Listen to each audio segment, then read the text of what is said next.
बोलिए राघवेंद्र भगवान की जय। बोलिए शंकर भगवान की जय। बोलिए बजरंगबली महाराज की जय।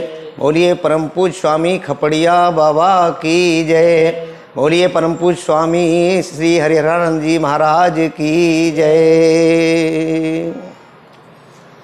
विघ्नेश्वराय वरदाय सुरप्रियाय लंबोदराय सकलाय जगद्धिताय नागाननाय श्रुतियज्ञ विभूषिताय गौरीसुताय गणनाथ नमो नमस्ते।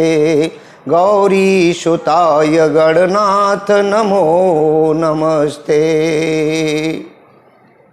सज्जनों, भारतवर्ष में भले ही सनातन धर्म का विरोध करने वाले लोग आज बहुत अधिक मात्रा में उत्पन्न हो रहे हैं, उंगली उठा रहे हैं, लेकिन ये भारत भूमि ऐसी भूमि है जिसमें कभी भी संतों का, धर्म का, अच्छे विद्वानों का विनाश नहीं हो सकता है, बीज नाश नहीं हो सकता है। इसमें हमेशा संत रहे हैं, धर्म रहा है, और सनातन धर्म ऐसा धर्म है जो कभी भी अमिट नहीं होता है। मात्रा भले ही कम होती हो लेकिन अमिट नहीं हो सकता है। ऐसे ही आज मैं इस YouTube चैनल पूज्य स्वामी हरिहरानंद जी महाराज के नाम से जो बनाया गया है, इनके ये आज इस स्थिति में संत हैं कि भारत भूमि में शायद ही कोई संत इतना तपस्निष्ठ होगा। ये कैसे हुए, कैसे संत के सानिध्य में रहे, ऐसे संत की अद्भुत चमत्कारी कहानी आपके सामने लेके आया हूं। पूज्य श्री श्री 1008 शिव स्वामी मुनीश्वरानंद जी महाराज खपड़िया बाबा, जिनको बताया गया कि एक मजिस्ट्रेट के पद पर निर्धारित थे, किसी क्लाइंट को फांसी की सजा देनी थी। चैम्बर में जब चले गए हैं लंच के समय में, उसी समय उस भगवान को पूज्य खपड़िया बाबा के रूप में ही आकर के उस सीट पर बैठकर पेशकार से फाइल मांगी गई और कहा गया कि इस क्लाइंट को आवाज लगाई जाए। तुरंत पूरा जजमेंट बदल चुका था और उसे सजाए मुक्त कर दिया गया और उसको अपने चैम्बर में प्रस्थान कर गए हैं। प्रस्थान करने के बाद थोड़ी देर में अंदर से फिर स्वयं वही जज साहब निकल के आए और आकर के जब फाइल मांगी तो पेशकार ने कह दिया उनकी, ये फाइल तो आप अभी साहब सुन चुके हैं। और इसको वहां नारों से पूरा भवन गूंज रहा था, खुशी के नारे लग रहे थे। ये देखा कि मैं आया नहीं, मेरे रूप में कौन ऐसा जजमेंट दे गया जिस परमात्मा को मेरा स्वरूप धारण करना पड़ा हो, तो मैं आज से उस परमात्मा को ही पाकर रहूंगा। ऐसा वैराग्य उत्पन्न हुआ और वहीं इस्तीफा रख करके और घर छोड़ दिया है।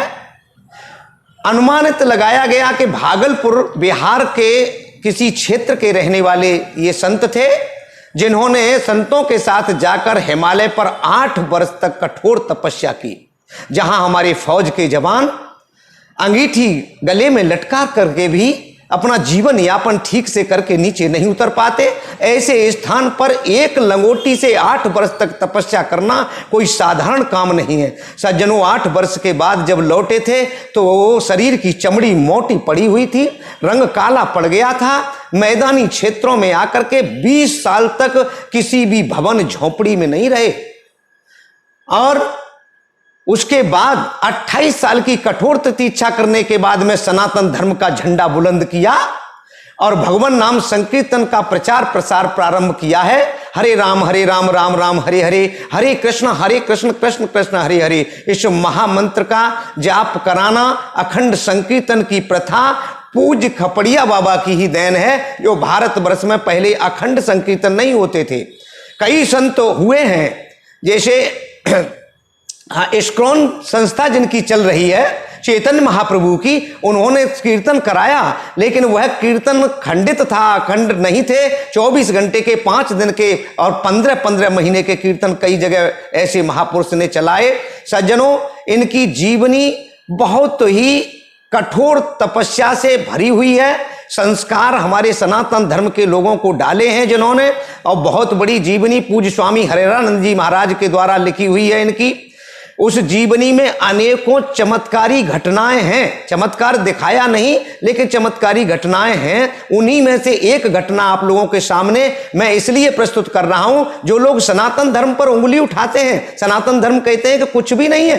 अरे सनातन धर्म के लिए मैं बताता हूं, चैलेंज करता हूं कि जिसे सनातन धर्म के ऐसे महापुरुष ने, जिस हमारे विश्व के वैज्ञानिकों को भी चैलेंज कर दिया, और विश्व के वैज्ञानिक भी आज अचंभे में रह जाएंगे मेरी बात को सुनकर के, कि ऐसा काम करके दिखाया ऐसे महापुरुष ने। एक नुन्नू नाम के ठाकुर साहब थे, जो बलिया जिले में गंगा के किनारे बाजीतपुर गांव है। कोई व्यक्ति, मैं प्रमाणित बात करता हूं, कोई व्यक्ति जाकर के देख सकता है, जिनकी उम्र 95 वर्ष की थी, पत्नी की उम्र 90 वर्ष की थी, जो आश्रम में ही सेवा करने लगे थे। भगवान की कुदृष्टि हुई कि उनके कोई संतान नहीं थी। अब तो केवल आश्रम ही, सनातन धर्म ही आश्रय रह गया था। अपना जीवन यापन कर रहे थे, लकुटी टेकते हुए चले आ रहे थे। उधर से देखा मूड़े पर बैठे हुए उन मुनीश्वरानंद जी महाराज और खपड़िया बाबा ने, और देखा, बोले नुन्नू के एक मुन्नू होता तो कितना अच्छा होता। अनेकों बैठे हुए उनके भक्त हंसने लगे, बोले हाँ महाराज, बहुत अच्छा होता यदि एक मुन्नू होता। जब तक वो पास आ गए, लोगों ने कहा महाराज जी कह रहे हैं एक मुन्नू होता तो कितना अच्छा होता। ज्यादा मुंह लगे थे, और वंश हानि होती है तो बड़ी ठेस लगती है दिल को। ऐसा जब दिल में गया तो बोले कभी जीवन में कुछ किया भी, कि ऐसे ही कहते हो कि नुन्नू होता। अरे तुमने कभी दिया मुन्नू हमको? तो ये नुन्नू तो ऐसे ही बेकार घूम रहा है। बोले कि क्या कहते हो, क्या इस उम्र में भी अभी भी इच्छा है? और नुन्नू झुझलाकर बोले कि जिसकी वंशहान होती है तो वो कभी इच्छा नहीं होती उसकी, कुछ करके तो दिखाते। हंस गए, बोले वाह वाह वाह, देखो तो इसको, ये इस उम्र में 95 वर्ष की उम्र में चाह रहा है संतान हो जाए। ऐसा कहते हुए बाबा हंस करके रह गए हैं। संतों की कैसी कृपा होती है, जहां विज्ञान फेल हो गया सज्जनों, कि कोई विज्ञान का आज तक वैज्ञानिक नहीं सिद्ध कर पाया कि 90 वर्ष की उम्र में या 95 वर्ष की उम्र के दंपत्ति के कोई संतान पैदा हो सकती है। वह काम पूज्य खपड़िया बाबा ने करके दिखाया। उनके 1 वर्ष के बाद में एक पुत्र उत्पन्न हुआ, जिसका नाम गुप्तेश्वर सिंह है, और वह अध्यापक हो गए थे।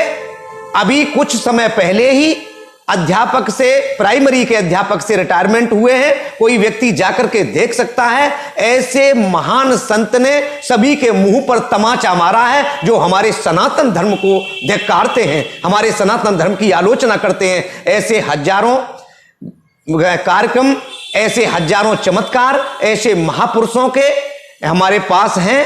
हमारे इस श्री श्री 1008 पूज्य स्वामी हरेरानंद जी महाराज, इस चैनल को आप लोग सब्सक्राइब करें और आगे देखते रहें। हम ऐसे चैनलों के साथ आपके पास सामने उपस्थित होते रहेंगे। आपका आशीर्वाद अवश्य मिलेगा, तो हम इस कार्यक्रम को आगे बढ़ाते रहेंगे। बहुत बहुत धन्यवाद। जय हिंद, जय भारत, जय सनातन।